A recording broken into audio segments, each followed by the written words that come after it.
Dans ce chapitre 3 de cette lettre de Paul aux Galates, Paul fait une transition dans son argumentation. Dans les 2 premiers chapitres de sa lettre, juste pour vous rappeler, il s'appuie plutôt sur des rappels historiques et autobiographiques pour montrer la vérité de son évangile. Après des questions rhétoriques écrites sur un ton très dur et même sarcastique que vous avez entendu là au commencement de ce chapitre, Paul va maintenant sortir des arguments plutôt scripturaires pour montrer encore et toujours que c'est seulement par la foi que l'être humain est justifié devant Dieu et non pas par les œuvres de la loi. Et c'est la figure d'Abraham qui entre en scène avec des phrases clés du Premier Testament qui mettent en évidence sa démarche de foi et les promesses que Dieu lui a faites. Et à la fin de ce chapitre, comme vous l'avez entendu, Paul tire des conséquences de son argumentation sur la figure d'Abraham. Et là, nous avons, à mon avis, quelques phrases extraordinaires qui sont d'une importance capitale pour résumer la pensée universaliste de Paul et de sa bonne nouvelle en Jésus-Christ. Il nous dit que nous sommes tous, par la foi, fils et filles de Dieu en Jésus-Christ. Et que tous les marqueurs d'identité que nous pouvons porter dans la vie sont relativisés, mis à plat à la lumière de cette identité universelle qui est donnée à tous en Jésus-Christ. Notre projet ce matin est de regarder de plus près comment Paul est arrivé à cette conclusion d'une identité universelle d'enfant de Dieu en Jésus-Christ et à cette relativisation de tous les marqueurs d'identité que portent les êtres humains. Nous voulons surtout voir les implications pratiques d'une telle bonne nouvelle dans notre vie personnelle, pour notre vie quotidienne, pour nos relations les uns avec les autres, pour notre relation avec des personnes dans le monde actuel. Commençons par cette figure d'Abraham. Paul présente Abraham comme une figure universelle. Il le définit comme le père de tous les croyants. Il y a 2 moments clés dans son parcours que Paul cite. Ces moments sont dans le livre de la Genèse. Le premier dans notre texte, c'est quand Abraham doute de la promesse de Dieu d'un héritier par Sarah. Dieu le fait sortir de sa tente le soir et lui demande de lever les yeux et de compter les étoiles. Et Dieu lui dit, « Telle sera ta descendance. » Et puis le texte nous dit ceci, « Abraham crut en l'Éternel qui le lui compta comme justice. » Voilà donc la phrase clé sur laquelle Paul fonde son message de la justification par grâce au moyen de la foi. Abraham crut l'Éternel qui le lui compta comme justice. Et c'est par cette confiance qu'Abraham place en Dieu, par cette démarche de foi qui le fait cheminer dans son doute, qu'il devient le père de tous les croyants, de toutes les personnes qui entrent dans une démarche de confiance avec Dieu. Comme vous le savez, Abraham est une figure qui est reconnue par les 3 religions monothéistes. Le judaïsme, évidemment, d'abord dans le livre de la Genèse, ensuite le christianisme, grâce à cette reprise de Paul, de cette grande figure de la foi, dans ses lettres du Nouveau Testament, et puis par l'islam, dans la place qui est donnée à Abraham dans le Coran.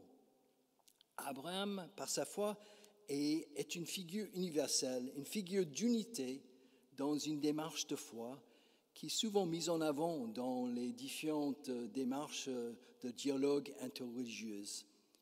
Et c'est une figure qui nous est commune et un bon point de départ pour parler des 3 religions monothéistes, non pas comme des systèmes religieux hermétiques qui excluent, mais comme des chemins de foi à l'image de ce parcours d'Abraham. Pour enfoncer le clou davantage dans le sens d'une figure universelle, Paul cite un deuxième événement dans le parcours d'Abraham. C'est le début de son histoire au chapitre 12 de la Genèse, où Dieu appelle Abraham en lui demandant de quitter son pays et sa parenté pour aller vers le pays qu'il lui montrera. Dieu promet à ce moment-là à Abraham sa bénédiction. Et c'est là que sort le deuxième verset clé de l'argumentation de Paul.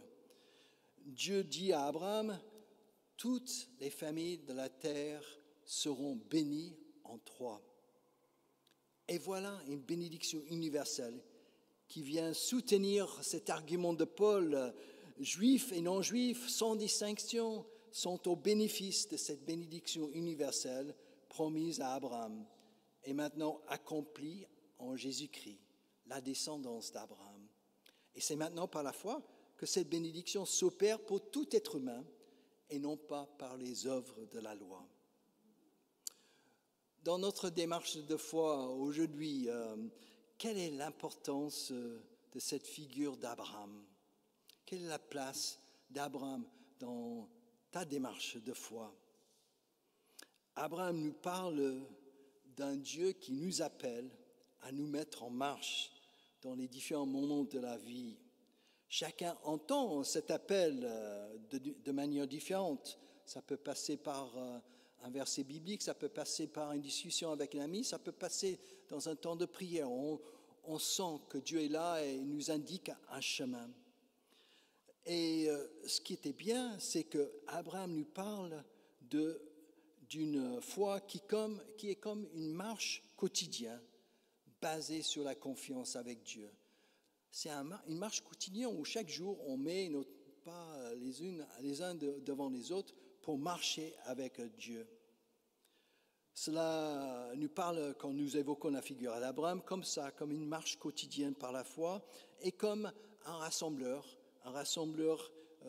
de toutes les personnes qui marchent par la foi d'une façon universelle. Passons maintenant à la conclusion que Paul tire de son argumentation à partir de cette figure d'Abraham. Je vous la lis pour vous le remettre en mémoire, car vous êtes tous, par la foi, fils et filles de Dieu en Jésus-Christ. En effet, vous tous qui avez reçu le baptême du Christ, vous avez revêtu le Christ. Il n'y a plus ni juif ni grec, il n'y a plus ni esclave ni homme libre, il n'y a plus ni homme ni femme, car vous tous, vous êtes un en Jésus-Christ. Et si vous appartenez au Christ, alors vous êtes la descendance d'Abraham, héritier selon la promesse. Voilà la conclusion que Paul fait. Ces quelques versets sont vraiment révolutionnaires pour son époque. Ils relativisent tous les marqueurs d'identité qui régissaient, qui contrôlaient la société au temps de Paul, en donnant à chacun, à chacune, une identité universelle qui les transcende, qui les englobe en quelque sorte. Vous êtes tous fils et filles de Dieu en Jésus-Christ. Et quand Paul dit tous, il parle non seulement de tous les Galates dans cette petite église au milieu de la Turquie moderne, mais il parle de toute humanité. C'est vraiment une identité universelle qui nous porte tous, sans exception, et qui a la capacité de complètement révolutionner le regard que nous portons sur nos semblables. Avant d'en parler, prenons un instant pour voir les trois marqueurs d'identité qui structuraient la société à l'époque de Paul, qui l'enfermaient à l'époque de Paul et que Paul fait éclater par ce qu'il dit ici. Le premier marqueur d'identité est celui de son ethnicité. Paul parle ici de ni juif ni grec, parce que les prédicateurs judéo-chrétiens, comme je vous ai dit, voulaient que les Galates d'origine grecque, d'ethnicité grecque, portent les marques d'identité juifs. On était encerclés. Ils voulaient qu'ils deviennent juifs. Paul dit non. Dans l'Antiquité aussi, il y avait beaucoup de discrimination autour de l'ethnicité. Être citoyen romain était un très gros avantage, et ceux qui ne l'étaient pas étaient souvent méprisés et pénalisés dans la société. Donc Paul relativise l'ethnicité dans son temps. Deuxième marqueur d'identité que Paul cite aussi est celui du statut social. Paul parle de ni esclave ni humain libre pour montrer une société coupée en deux, dominée par une hiérarchie sociale organisée autour de la domination et la soumission. C'était inscrit dans la société à l'époque. Et Paul, il relativise le statut social. Et puis le troisième marqueur d'identité est celui du genre. Ni homme ni femme. Dans une société patriarcale où l'homme était patron de sa maison, c'était simplement révolutionnaire de relativiser cette hiérarchie dans la vie familiale. Dans cette affirmation-là, Paul est loin d'être misogyne, comme on l'accuse parfois. Il met l'homme et la femme sur le même pied d'égalité, comme il le fait avec le juif et le grec, avec l'humain libre et l'esclave. En Jésus-Christ, ils portent tous une identité universelle, une méta-identité, si vous voulez, qui transcende tous les marqueurs d'identité que portent les êtres humains. Ils sont tous fils et filles de Dieu. Et de ce fait, ils sont tous sur le même pied d'égalité. Ils sont unis ensemble. Les conséquences pratiques pour cette affirmation de Paul sont aussi, je crois, révolutionnaires pour nous aujourd'hui, si nous prenons le temps d'y réfléchir. Nous vivons dans un monde où des marqueurs d'identité sont de plus en plus visibles et revendiqués. Je l'ai dit dimanche dernier. C'est sans doute l'une des conséquences d'un monde de plus en plus globalisé et d'un monde de plus en plus enfermé dans les bulles avec des réseaux sociaux, parce qu'on est toujours avec des personnes qui portent les mêmes marques d'identité dans notre réseaux sociaux sur Instagram. Et de ces faits, on se crispe sur son identité par peur de disparaître dans la grande marmite de la globalisation, où tout le monde est un peu mélangé là-dedans. Et les identités majoritaires ont tendance à organiser, quand c'est possible, la discrimination et même parfois la persécution des identités minoritaires pour s'affirmer, pour garder le pouvoir et aussi pour survivre dans un monde globalisé. Dans des pays démocratiques, les identités minoritaires donnent souvent de la voix et sont de plus en plus visibles pour revendiquer leurs différences. Et je crois que c'est normal. On le voit avec la communauté LGBTQ+. Et elle a peut-être raison, parce que dans une démocratie, tout le monde doit avoir sa place sur le même pied d'égalité. Ça, c'est l'idéal de la démocratie. Mais malheureusement, comme vous le savez, ça ne marche pas toujours. Il y a des discriminations subtiles dans nos sociétés, mais aussi des discriminations grossières aujourd'hui. Dans le domaine de notre foi, et on reste peut-être là, cette affirmation de Paul, tous fils et filles de Dieu en Jésus-Christ, nous aide à changer de regard sur nos semblables qui nous sont différents. Leurs marqueurs d'identité ne disparaissent pas. Il ne s'agit pas de faire disparaître leurs marqueurs d'identité, mais ces marqueurs-là sont tous relativisés à la lumière de cette identité universelle qui les transcende et qui les dépasse. Nos semblables sont avant d'être d'une certaine catégorie, sont avant tout fils et filles de Dieu le Père, de Jésus-Christ, le même Dieu que nous adorons aussi. Et de ce fait, ils sont tous pour nous frères et sœurs. Et si nous arrivons à vivre nos relations avec ce regard-là, je crois que notre monde ne sera plus le même. En reprenant, et c'est intéressant de faire, et je vous invite à le faire cette semaine à votre façon, en reprenant les nini de Paul, ni juif, ni grec, ni libre, ni esclave, ni homme, ni femme, nous pouvons faire notre propre liste aujourd'hui, chacun de son côté, pour regarder notre monde clivé, pour regarder les divisions de notre monde, pour regarder ses revendications identitaires. Aujourd'hui, dans cette église, nous sommes ni catholiques ni protestants, donc premier ni qui est relativisé, ni noir ni blanc, hein, ni qui est relativisé, orientation sexuelle, ni straight ni gay, dans des conflits dans notre monde, moi en tant qu'Américain, ni démocrate américain, ni républicain américain, hein, tous au même niveau dans ces batailles, ni israélien, ni palestinien, ni russe, ni ukrainien, ni immigrés d'ailleurs, ni autochtones d'ici. Hein.